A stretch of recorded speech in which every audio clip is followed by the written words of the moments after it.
दोस्तों नमस्कार, ए news office पर आपका स्वागत है और मैं हूं नीरज अधिकारी।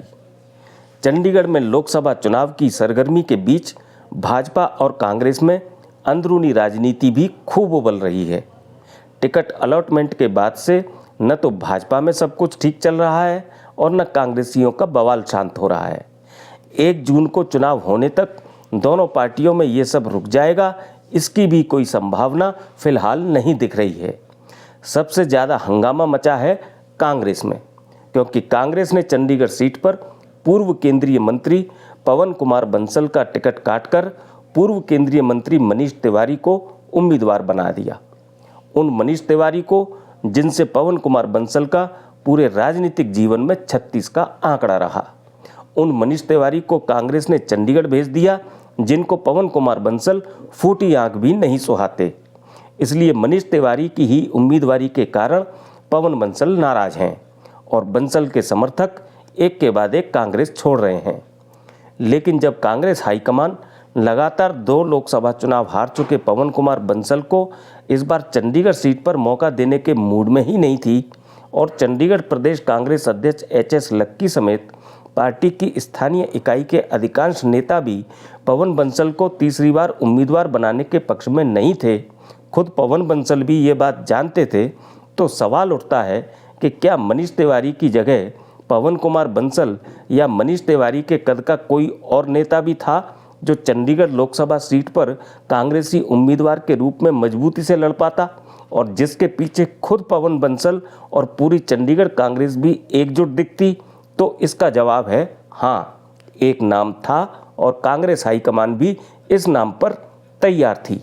तो वो कौन सा कारण था जिससे चंडीगढ़ सीट पर कांग्रेसी उम्मीदवार के लिए मनीष तिवारी की लॉटरी लग गई? वो कौन एकमात्र नेता था जिसको पवन कुमार बंसल अपनी टिकट कटने पर चंडीगढ़ में कांग्रेस से चुनाव लड़ते देखना भी चाहते थे? और ये नेता अब कहां से चुनाव लड़ने जा रहा है, ये सब मैं बताऊं उससे पहले आपसे निवेदन है कि आपने यदि इस चैनल को सब्सक्राइब नहीं किया है तो सब्सक्राइब करके स्वस्थ और स्वतंत्र पत्रकारिता को अपना समर्थन जरूर दें। साथ ही बेल आइकन भी दबा दें ताकि हमारे वीडियो की नोटिफिकेशन आपको मिल सके। तो चर्चा पर आगे बढ़ते हुए चंडीगढ़ की ताज़ा राजनीतिक गतिविधियों पर एक नज़र डालते चलते हैं। पहला घटनाक्रम यह है कि चंडीगढ़ में जिस काम से कांग्रेस अब तक बच रही थी, वो काम अब कांग्रेस समर्थकों ने शुरू कर दिया है। उन्होंने अब पूर्व केंद्रीय मंत्री पवन कुमार बंसल के खिलाफ ही मोर्चा खोल दिया है। All India Rajiv Memorial Society Chandigarh की हुई एक बैठक में कांग्रेस उम्मीदवार मनीष तिवारी का समर्थन दोहराते हुए कांग्रेस हाईकमान से पवन कुमार बंसल और उनके बेटे मनीष बंसल को पार्टी से निकालने की मांग की गई। आरोप लगाया गया कि पवन बंसल व मनीष बंसल कांग्रेसियों को मनीष तिवारी के विरोध में पार्टी छोड़ने तथा भाजपा ज्वाइन करने के लिए उकसा रहे हैं। साथ ही लोकसभा चुनाव में कांग्रेस उम्मीदवार मनीष तिवारी की स्थिति को कमजोर करने की लगातार कोशिशें कर रहे हैं। All India Rajiv Memorial Society Chandigarh के अध्यक्ष राज नागपाल ने तो चेतावनी तक दे डाली कि यदि पवन कुमार बंसल व मनीष बंसल ने अपनी इस कार्रवाई को न रोका तो सोसाइटी बंसल के खिलाफ सड़क पर उतर पड़ेगी। नागपाल ने बताया कि पवन कुमार बंसल व उनके बेटे मनीष बंसल को पार्टी से निकालने की मांग को लेकर All India Rajiv Memorial Society Chandigarh की तरफ से कांग्रेस हाईकमान को पत्र भी भेज दिए गए हैं। इसके अलावा चंडीगढ़ प्रदेश कांग्रेस के सचिव रहे ओम प्रकाश सैनी ने पिछले दिनों अपने पद से इस्तीफा देने के बाद अब कांग्रेस की प्राथमिक सदस्यता भी छोड़ दी है। ओम प्रकाश सैनी शहर में वाल्मीकि समाज के वरिष्ठ नेता हैं और पूर्व केंद्रीय मंत्री पवन कुमार बंसल के खास समर्थक हैं। खबर है कि अब सैनी अपने साथियों को लेकर भाजपा में शामिल हो सकते हैं।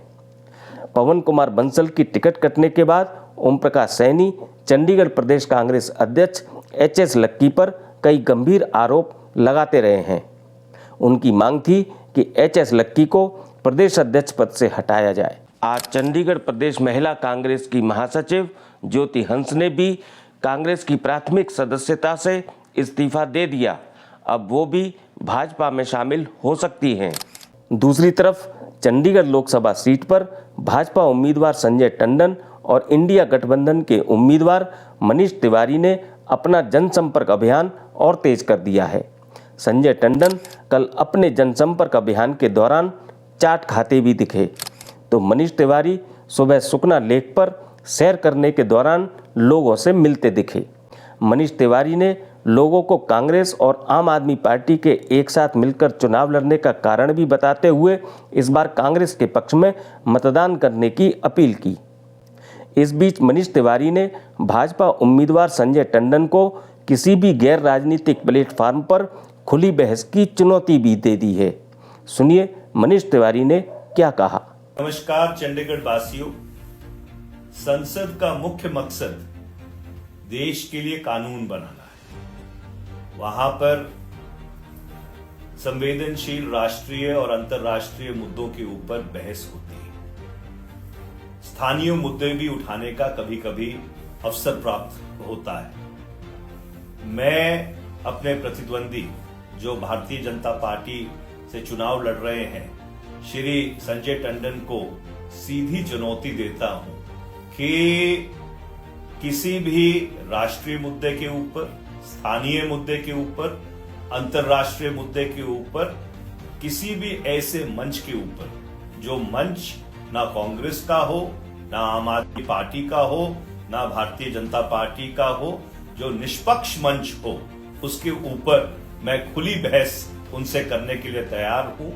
ये चंडीगढ़ के वासियों का उत्तरदायित्व बनता है ये कि किस व्यक्ति को वो संसद में भेजना चाहते हैं, उसमें क्या क्षमता है, उसका वो मूल्यांकन करें। मैंने ये बात अपने सोशल मीडिया पे भी कही है और मैं श्री संजय टंडन जी से आग्रह करता हूं कि किसी भी निष्पक्ष खुले मंच के ऊपर राष्ट्रीय, अंतर्राष्ट्रीय, स्थानीय मुद्दों पर मुझसे बहस करें। नमस्कार। तो अब आते हैं मुख्य चर्चा पर। दरअसल चंडीगढ़ में कांग्रेस के उम्मीदवार की घोषणा से पहले टिकट को लेकर जो कुछ चल रहा था उसकी पवन कुमार बंसल को अच्छी तरह जानकारी थी।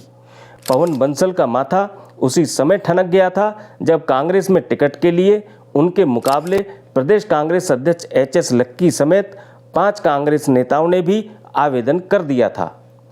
पवन बंसल को दिल्ली में मनीष तिवारी द्वारा अपनी टिकट के लिए की जा रही लॉबिंग की भी पूरी जानकारी थी।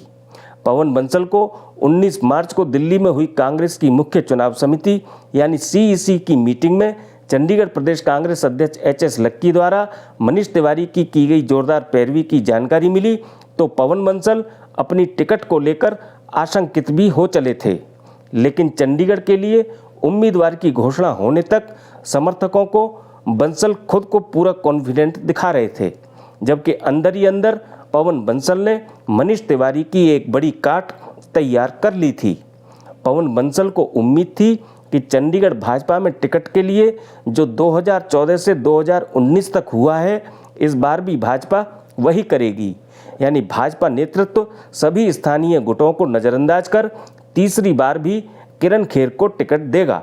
वैसे भी किरण खेर 2 बार लगातार चुनाव जीती हुई थी और सिटिंग MP थी। किरण खेर तीसरी बार चुनाव लड़ने की इच्छुक भी दिख रही थी। किरण खेर को टिकट मिलने की स्थिति में पूर्व मेयर अरुण सूद, पूर्व सांसद सत्यपाल जैन और यहां तक कि पूर्व प्रदेश भाजपा अध्यक्ष संजय टंडन भी किरण खेर के साथ चलते। ये तीनों भाजपा नेता 2014 व 2019 में किरण खेर के साथ चलते भी रहे हैं। इन तीनों भाजपा नेताओं की कोशिशें सिर्फ एक दूसरे की टिकट काटने की रही हैं। इसलिए पवन बंसल मानकर चल रहे थे कि भाजपा सांसद किरण खेर को ही चंडीगढ़ से एक बार फिर चुनाव लड़ाएगी। ऐसे में पवन कुमार बंसल ने अपना B प्लान बनाकर रखा था। चूँकि कांग्रेस को चंडीगढ़ में उम्मीदवार की घोषणा भाजपा की टिकट घोषित होने के बाद ही करनी थी, तो पवन बंसल की पूरी तैयारी थी कि भाजपा की तरफ से किरण खेर की टिकट की घोषणा होने के बाद वो अपनी टिकट कटने की सूरत में एक तीसरे नेता का नाम पार्टी हाईकमान के सामने रख देंगे और चंडीगढ़ में उसे जिताने के लिए अपनी पूरी ताकत लगाने का आश्वासन भी दे देंगे। ये नाम था बॉलीवुड अभिनेता राज बब्बर का। राज बब्बर से बंसल की बात भी हो गई थी और राज बब्बर भी इस बार चंडीगढ़ में किरण खेर के मुकाबले चुनाव लड़ने के लिए तैयार थे। कांग्रेस पहले से ही राज बब्बर के लिए कोई सीट तलाश रही थी। अगर किरण खेर चंडीगढ़ से चुनाव लड़ती तो कांग्रेस हाईकमान भी चंडीगढ़ में पवन बंसल के विरोध को देखते हुए राज बब्बर को इस बार चंडीगढ़ लोकसभा सीट पर उतारने में न हिचकती। खुद पवन कुमार बंसल ने ए न्यूज ऑफिस से एक अनौपचारिक बातचीत में स्वीकार किया है कि वो इस बार अपनी टिकट कटने पर किरण खेर के मुकाबले राज बब्बर को चंडीगढ़ सीट पर चुनाव लड़वाने के इच्छुक थे। लेकिन 10 अप्रैल को जब चंडीगढ़ सीट पर टिकट की घोषणा करते हुए भाजपा ने किरण खेर का टिकट काटकर संजय टंडन को उम्मीदवार बना दिया तो पवन बंसल का बी प्लान भी रखा रह गया, क्योंकि भाजपा ने स्थानीय नेता को उम्मीदवार बना दिया और स्थानीय के रूप में पवन बंसल के पास अपने अलावा कोई और नाम नहीं था जिसके लिए वो तैयार होते। लिहाजा किरण खेर का टिकट कटा तो चंडीगढ़ कांग्रेस जिन मनीष तिवारी की पैरवी कर रही थी उनकी लॉटरी लग गई, क्योंकि बंसल के अलावा सिर्फ मनीष तिवारी ही ऐसे अकेले कद्दावर नेता थे जो न केवल इस बार चंडीगढ़ से चुनाव लड़ना चाहते थे बल्कि चंडीगढ़ से पैतृक संबंध भी रखते थे। इसलिए कांग्रेस हाईकमान ने चंडीगढ़ कांग्रेस की पैरवी और तमाम तर्कों को देखते हुए 13 अप्रैल को चंडीगढ़ से मनीष तिवारी की टिकट घोषित कर दी। जहां तक राज बब्बर का सवाल है तो अब कांग्रेस ने कल उन्हें हरियाणा की गुरुग्राम लोकसभा सीट से उम्मीदवार बना दिया है।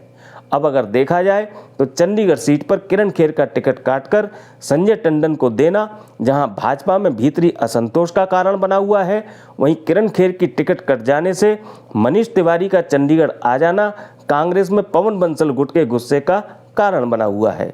दोनों ही पार्टियों में ये असंतोष किस स्तर तक जाएगा, इस पर हमारी भी नज़र लगातार बनी हुई है। मैं आपको हर अपडेट देता रहूँगा। मुझसे जुड़े रहने के लिए आपका बहुत धन्यवाद।